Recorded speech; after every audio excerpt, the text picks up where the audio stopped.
Hey, what's going on, everyone? This is Mike Kollin at MikeKollin.com. Okay, so today's video is going to be about, I think of a good way to explain this. It's going to be about the I am, but I'm not going to use it in that phrase at all, not even in a religious way. It's a way of understanding if you can see yourself as you are already, then you can begin to do whatever it is that you want. Okay, so I'm going to do I'm going to just spit it out as best I can. So there's a reason why some people always find the right relationship. They get the guy or the girl of their dreams. They always get their dream job. They always get that loan, or they always get whatever. It's because they see it. Now, don't go too deep on that. Don't go too spiritually deep, because you're going to miss it. And that is one of the things I realized years ago when I was meditating a long time. Sometimes it's really not that deep. Sometimes the technique isn't really that hard. It's just this one little step. All right, so okay, I'm going to use this as an example, then I'm going to come back to what this video is about. So I do something called timeline therapy. There have been a lot of times when I've done timeline therapy, I'm like, well, that didn't work, and the whole problem disappeared. I mean, gone for life, just done. And here's the really it's imperceptive, it's subtle. Is once a problem's gone, it's like, well, because it's gone, it doesn't bother you anymore, and therefore you don't really notice that it's gone because it's not bothering you anymore, and therefore you don't realize it until someone goes, hey man, you haven't had that problem in like 3 months, what's going on? Like, in fact, a lot of times that's what happens. Somebody will point out like, oh man, that's right, I forgot all about that. I did this timeline therapy session on it. So a lot of times therapy can be so subtle you don't even realize that the issue has been healed.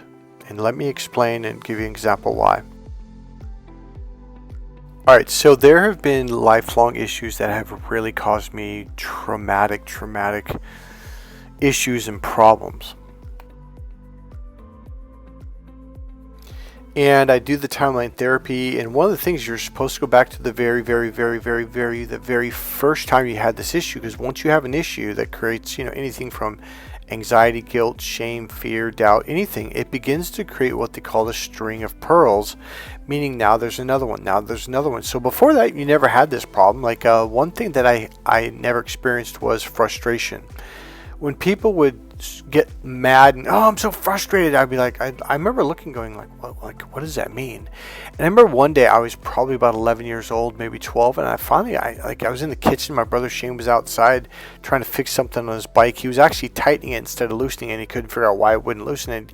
He came in, kind of slammed the screen door. Oh, I'm so frustrated. And he stormed through, and I blurted out, like, what does that mean? What's frustration? I don't understand. I mean, I knew what the word meant, like, in the dictionary, but I didn't actually, what is it? It was a foreign concept to me. So my mom and my brother and sister are kind of like, what do you mean you don't know? You mean when you're this? And they kind of got all pissed off and upset and rawr, and they were expressing frustration, what it was, to try to help me understand it. Well, I kind of walked out going, okay, that's weird. I'm glad I don't have that problem. So what happened was, years and years and years later, I had tremendous frustration, like for many years. And we did the timeline therapy. I remember the first time I felt frustrated and it didn't clear it. And I'm like, well, and the person was like, are you 100% sure this is the very first event on this timeline of you're experiencing frustration? He goes, Michael, go further. I'm like, I'm telling you, the only other time, and I started telling him, he goes, yeah, he goes, that's the first. I'm like, no, but I didn't have a frustrating experience. He goes, but Michael, that was the first time you felt the energy of it. I'm like, oh, okay. See, at that time, I always thought healing some traumatic therapeutic issue had to be a traumatic experience, or at least a big boom, kind of like, wow, like some kind of big kind of experience to heal it. Well, we went back up above the timeline, floated all the way back, and I'm above it. And I'm like, well, I'm not really feeling anything. It's like, well, what's the learning? I'm like, and that's one of the things, you take the learning. Once you get the learning, it completely heals, and they all fall off, and now it's gone. I know it sounds incredible until you experience it.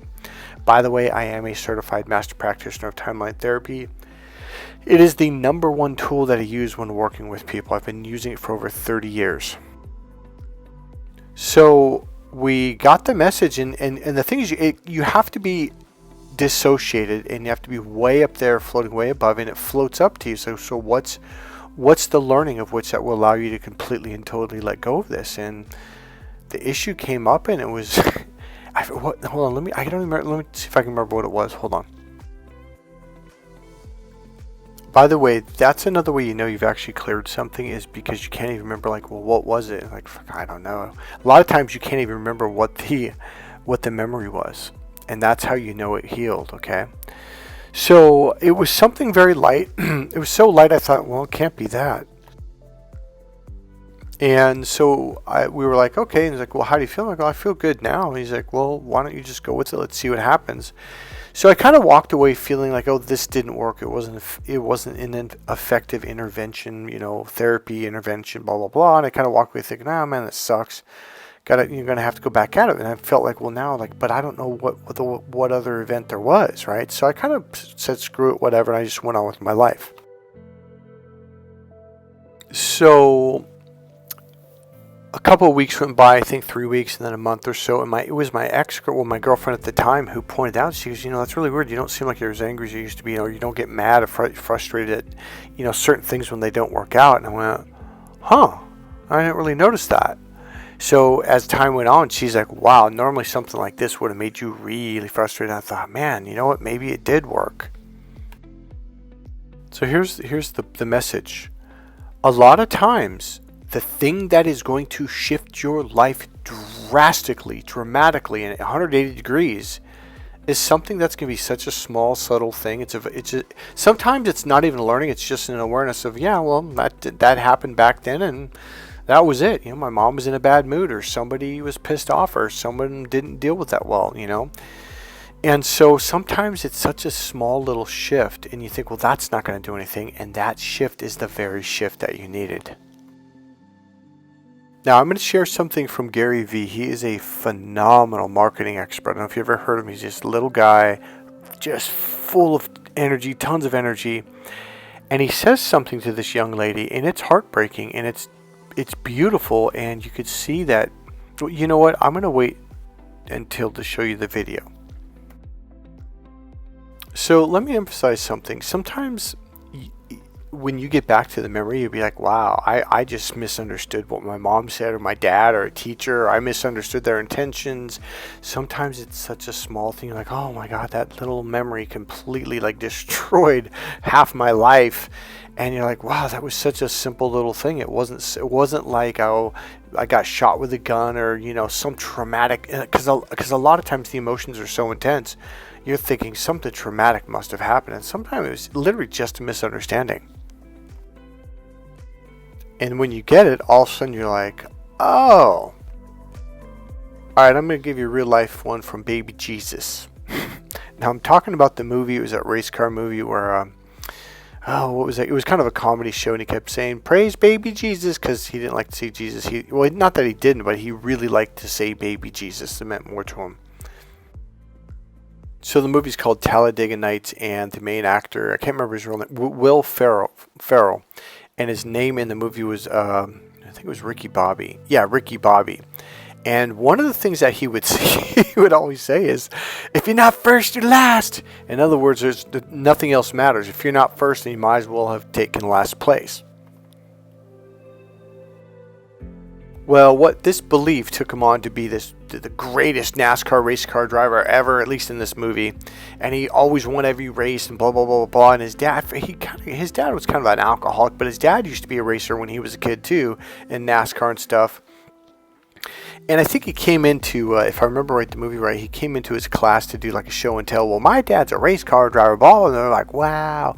And before his dad walked out, he goes, and remember this: if you're not first, you're last. Or he might have said it to him individually one day, and he kind of walked away and he got in his car and took off. And that was like the last time he saw his dad for many, many, many years. And his dad's like, man, you're really good. He's like, well, Dad, I listened to what you said, and you said if you're not first, you're last. And his dad goes, I did? He goes, yeah, when I was a kid, you said that. He goes, oh, I don't remember that. And he goes, no, you said blah, blah, blah, blah. And he goes, oh, Ricky Bobby, I was just a drunk. I was just saying stupid stuff. And Ricky Bobby's like, oh, well, here's the thing. In this case, because he misunderstood his dad, it made him really good at something. And believe it or not, but there's a lot of times when you misunderstand something as a kid, it'll drive you to be extremely successful in life. And only for 30, 40 years later, you look back and you're like, wait, what? You didn't actually, no, what I really said was blah, blah, blah. You misunderstood me. So here's the deal. You guys think, all right, this is actually a good a lead into where I'm going with this. You guys think that you got to have the right values and your beliefs in alignment, and you got to have these perfect strategies, and you've got to be perfectly healed, and you've got to have all this stuff, and you must have a parent that taught you something that really made a difference. No, all of that is a bunch of hokey pokey bullshit. It really is. Sometimes it's just a misunderstanding that launched you into massive success. It's not the perfect education. So a lot of you will have a belief like, well, I have to get my master's degree or my bachelor's degree to be successful. And until you do that, you won't make a dime. And you know what? It's just a belief and it's not real. But beliefs control your actions. Every time I did really, really well in something, I just dove into it. I literally dove into it, usually 99% of the time, not having a clue what I was doing. And I just did everything in my power to succeed. Now, I don't remember who this was. It might have been Gary Vee. It might have been someone else, Tony Robbins. Or it was someone online. It might have, I don't remember who it was. But they said, success is fast. And I'm thinking, what do you mean? It's like, he goes, haven't you ever noticed that when you were really good at something, you were on a team that took first place, or you won a state championship, or you did something in business, like everything was just boom, boom, boom, boom, and you just went. And I'm thinking, yeah, that's exactly what it was like in football and boxing and kickboxing. I just joined and boom, next thing you know, I'm going 100 miles an hour, doing everything I can to succeed, not worrying about the little things. Now, this was probably about 5 to 8 to 10 years ago when I heard this online on YouTube. And I looked back at every time I was successful. I was like, man, that is so true. I just went. I was just going. And all of a sudden, all these things that used to be issues, they fell off on the wayside. It's like, oh, I don't care about that. Oh, I don't care about that. Because you don't have time to worry about these little things. You have to focus on the task at hand. So, you know how I've mentioned on this channel, if you follow my channel, you've probably heard me say this at least once. This will probably be the 4th or 5th time I've said it, is a lot of people are like, you know, there's a light at the end of the tunnel. And I just, God, something when I was even a teenager that I just freaking hated that phrase. I remember one day, and I was in a group of friends, and I think it was with my best friend Marlon and his mom and dad, and I said, well, screw this damn tunnel. I'm getting out of here. I'm going into the light. And everyone started laughing like, whatever, because it didn't make any sense, because their whole life, all they ever heard was this hypnotic brainwashing that made them stuck in misery and failure of, well, one day you'll get to the end of the tunnel and there's light at the end of the tunnel. I'm like, well, why not just make it today? The damn end of the tunnel's right there. I'm walking out. And I'm telling you, that changed my life. That changed everything. Now, you know how grandma used to tell us, you know, be careful who you hang around with, because, you know, what they, you know, who they are, what their beliefs are, etc. It's going to rub off on you. So be choosy of who you hang. I mean, my friend's grandma across the street, there's 2 little girls that we went to school together. One was my grade, the other one was a grade below. We were like in 1st grade and her sister was in kindergarten. We would walk to school together. And the grandma every time would walk the girls to the door and every morning would say this to us: be careful who you hang out with, because they're going to rub off on you. The things they say, they're going to be, you know, the habits that they have, you know, they're going to rub off on you. So be careful. And I'm thinking, I'm a little kid going, we're just little kids. But I tell you what, man, was she right. I am so glad I got involved in championship teams and boxing coaches and just all that positive mentality, you know, focusing on the end at hand, focusing on the goal. You know, it's funny, a lot of people say, oh, you believe in that positive thinking stuff? And I'm thinking, well, the Oakland Raiders do, the Dallas Cowboys do, my high school football team, my college football team did. Here's what I mean. When you're in the wrestling room, when you're like at college, they have positive phrases up, like, you know, see yourself winning, see the victory, see yourself getting your hand raised. I remember one day I was looking at at a football team. It was the Oakland Raiders, and they were coming out for a Super Bowl, and they were coming out of their tunnel, and you saw all these big, massive signs as they're going through, like, see the victory, see yourself scoring a touchdown, see yourself winning, see yourself. And it was all imaging and visualizing. I'm like, well, if it's good enough for these billion-dollar football teams, it's good enough for me. So yeah, I believe in this positive thinking stuff. And whenever someone says that to me, I say, no, I don't believe in positive thinking. I'm negative, just like you. Especially if you're in a group of people, everyone will look at them and they'll just start laughing. Alright, so keep in mind that thing about getting out of the tunnel, getting into the light, because it's much better. Now listen to what Gary Vee says to this girl. So she says, I know one day I'm going to be somebody. I know one day I'm going to be somebody. You'll know when I'll definitely find. Please look at my face. You're somebody now. Do you understand? Yeah. That's the game. I was somebody long before people knew who I was, and I believed that. You're somebody now, Letitia. I can't wait, man. I'm never gonna get to that where everything's okay. What Theo Vaughn said at the very end is very, very important. It's part of that thing I said earlier where things just start to pick up, start to go fast. I'm going to tell you right now, things will never be perfect. Things will never be okay. This is life. Whether you're doing something with it or not, you're going to have problems. That's life.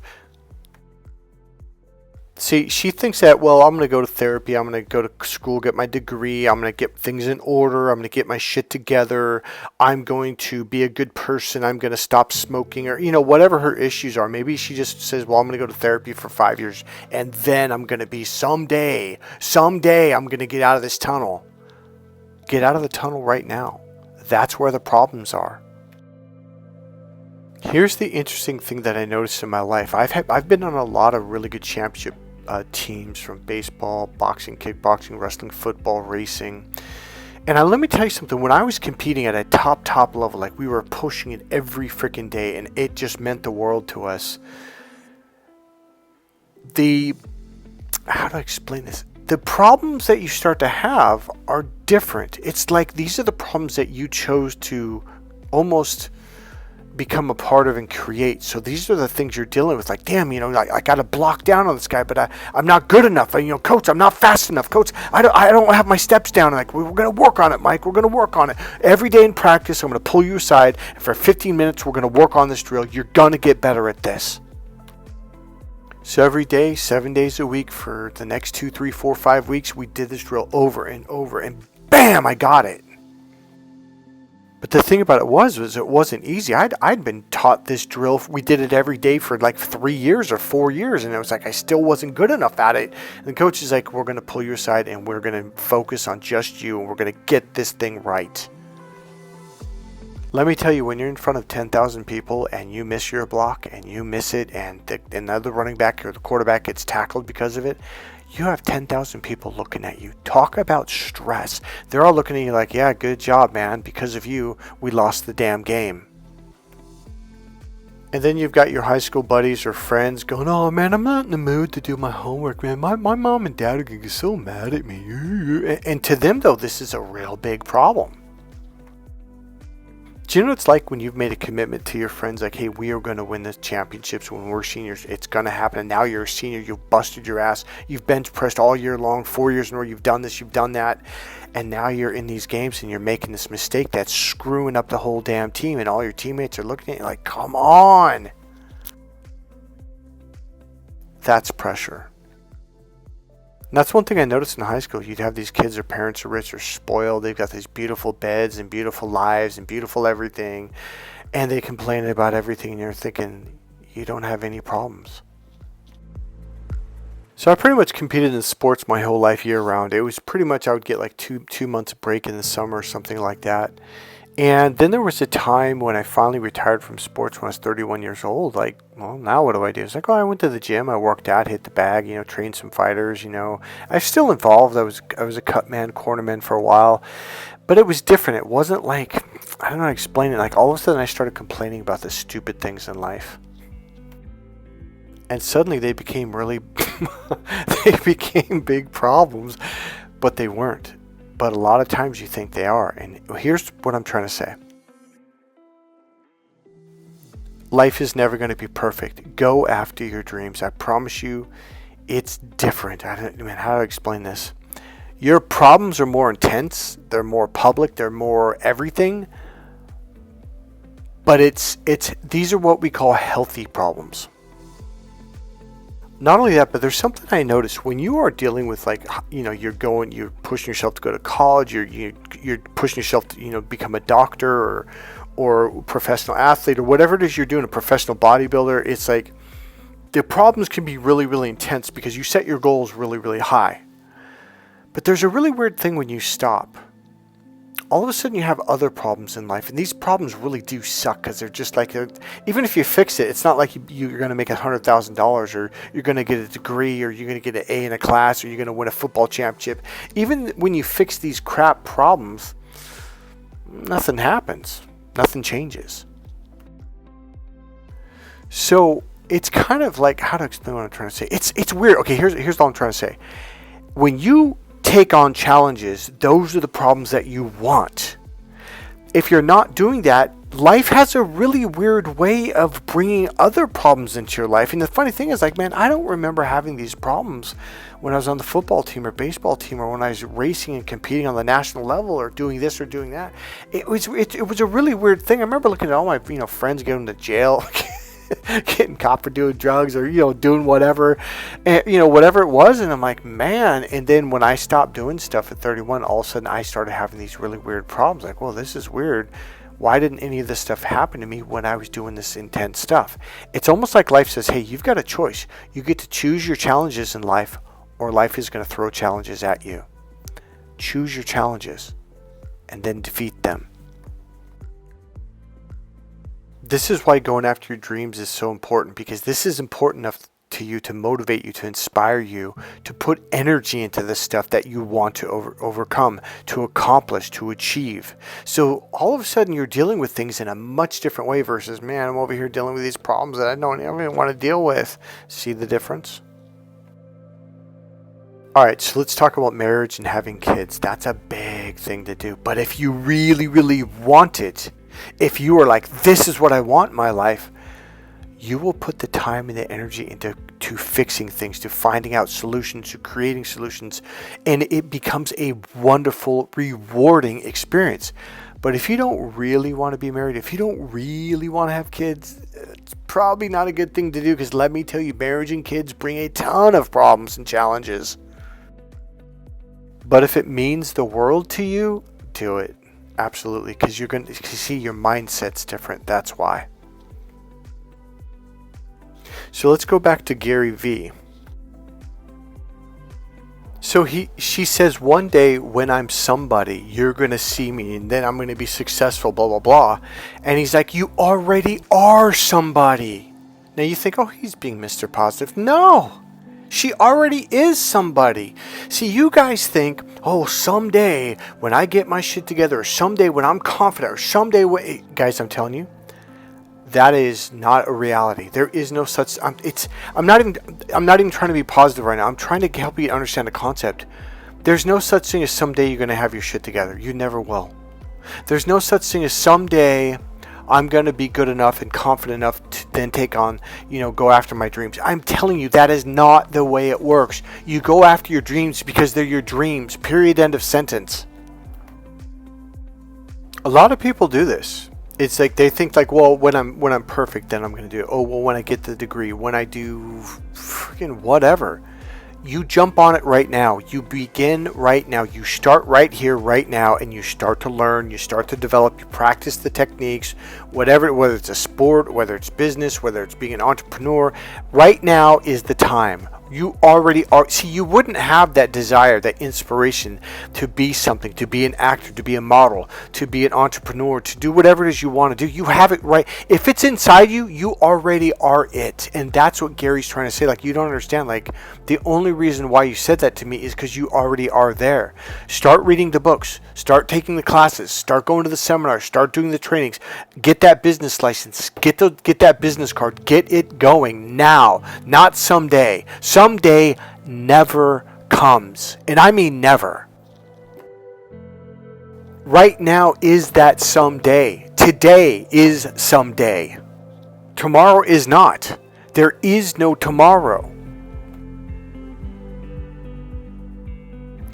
You know, Grandma was right when she said people's habits will rub off on you. Oh boy, do they! Because they say these really horrible hypnotic things, such as well, there's a light at the end of the tunnel. Well, what does that do? It unconsciously puts you in the darkness of the tunnel, and the light's somewhere down there. It's an unconscious belief. It's not real. I remember every time I heard that, it's almost to the right and forward, there's a light down there. And it's not that far. It's maybe a block or so, maybe a little bit more, maybe a little bit less. And I'm like, well, screw this. I'm just going to walk out of this damn tunnel. Now that's what you need to listen to, because trust me, being out here in the light is awesome. And let me tell you something I realized. There is no tunnel. It is an imaginary friend. It's an imaginary made-up hoax. It's not real. There is no tunnel. The reason why you're having problems is because psychologically you're holding yourself in the dark. Disappear the tunnel. Poof, gone. Now there's light. You can change any image in your mind. Add colors, make it bright. If there's a frame, get rid of the frame. Expand it, stretch it, push it away, pull it forward, make it richer, make it darker, make it brighter. You can change it. See, these unconscious images in your mind, what we call submodalities in NLP, you can do anything with them. So I suggest you start making your images the way you want them to be, that empower you to get what you want out of life, including happiness. And this is the I am. Whatever you say after I am is powerful. I am awesome. My life is great. See, you should write down, what is life? Life is a vacation. Life is awesome. Life is an exciting adventure. Like what is your life is. Write that down and repeat it to yourself. Look at it every day. Rewrite it every day if you have to. Life is, and you know what's going to happen? It's going to start becoming that. There was a lady at a seminar, it was a Tony Robbins seminar, and she went up on stage, and here's the thing, like, this was about the fourth day, and she was just walking around, her back held upright, erect, or however you say that, and just like, almost like, not quite prancing, but proud, and like, but her movement was so fluid, and she came up, and Tony Robbins goes, so what is life to you? She goes, life is a dance. And man, we all just like started cheering and clapping, because that's the way she walked through life. Another guy comes up, he goes, life is an adventure. And the guy was an adventurer. Everything about him, the way his conversation were like, remember that one guy in Australia? Oh, what was his name? But he's a crikey, mate. See the crocodile. I can't think of his name right now. But he was really curious about life. He'd even use that word all the time. So when you say life is this, life is fascinating, life is awesome, you start to become that. You start to think that way. You start to view life that way. So write down, what is life to you? All right, now watch this. I never went on vacations. My family, once my mom and dad divorced, we got really, really poor, so I never went on vacation ever since. And I always wanted to go on vacation. My whole life was just work, school, practice, and it was just exhausting. I'm in my mid-20s or later. I'm at Tony Robbins' seminar, and he's talking about, what is life to you? Well, life is a dance. And right then I said, screw it. Life is a vacation. The reason why it's so funny, because all of a sudden I got all these opportunities to go to Hawaii for 5 weeks. I'm doing these trainings in Paradise, and they let you go to the beach until 1 o'clock in the afternoon. So I got to go to the beach every morning, every early afternoon or late morning. Got to talk to the girls and do this and travel around, like the island and stuff. And for 5 weeks, my freaking life was a vacation. And then one day I had a client who was a travel agent. He goes, hey man, do you want to go to Hawaii? I'm like, I can't afford it. He goes, no. He goes, it's on me. He goes, I get free tickets. He goes, I've got a free hotel stay for 11 days. And then he said, what else did he say? And then I can get you a rental car for free. All you got to do is pay the taxes. The total I paid for everything was $114 for 11 days. And I ended up extending it for 3 days. And then I met a lady who owned a condo on another island in Hawaii. And it was the same thing. I think I went there for 10 days or 11 days, and I wasn't really getting into the groove until the third day, and then boom, I finally figured out how to get around and do stuff. I said, oh, can I stay longer? She's like, oh, Michael. And because it was kind of like she would rent it out to people, and she was, okay, you can stay 3 more days. So I ended up doing a 14-day vacation, same deal. That same travel agent got me a free rental car, free airfare, and I'm like just living the life. All I'm spending my money on is fun, food, and clothing, and whatever I wanted to buy. Then I had another client. Now this guy was pretty high up on he was a lawyer on the Hewlett Packard. He was second in charge. He called me up out of the blue. I hadn't heard from him in 2 years. Like, hey man, me and this other partner, we got our vacations, but he got called off to an emergency legal thing in New York, and he goes, the condo's already paid for. He goes, it's like a mini house, and he goes, I don't have anyone to go with. I don't want to go alone. He goes, by chance, can you schedule? He goes, I'll even give you $600 cash to spend. Everything was paid for, and I got $600 cash. I was like, hell yes. I am telling you, what you say life is going to change your life, guaranteed. My whole world spun. So everything became a vacation, and people would go, God, dude, it's like you're just on a constant vacation. And they didn't necessarily mean like because I was taking all these vacations, but they're just like, you just seem so kicked back and laid back, and that's exactly what life was like for me. It was just everything, even to this day. And then I started my dating relationship business. Here I'm getting paid $5,000 for a 5-day training, taking the guys to clubs, meeting girls, going to bookstores, everything that I loved to do at the time, and I'm getting paid to do it. Life was a pure vacation. Get away from the people that have that whole, there's a light at the end of the tunnel thing. Clearly they're in the tunnel. Get away.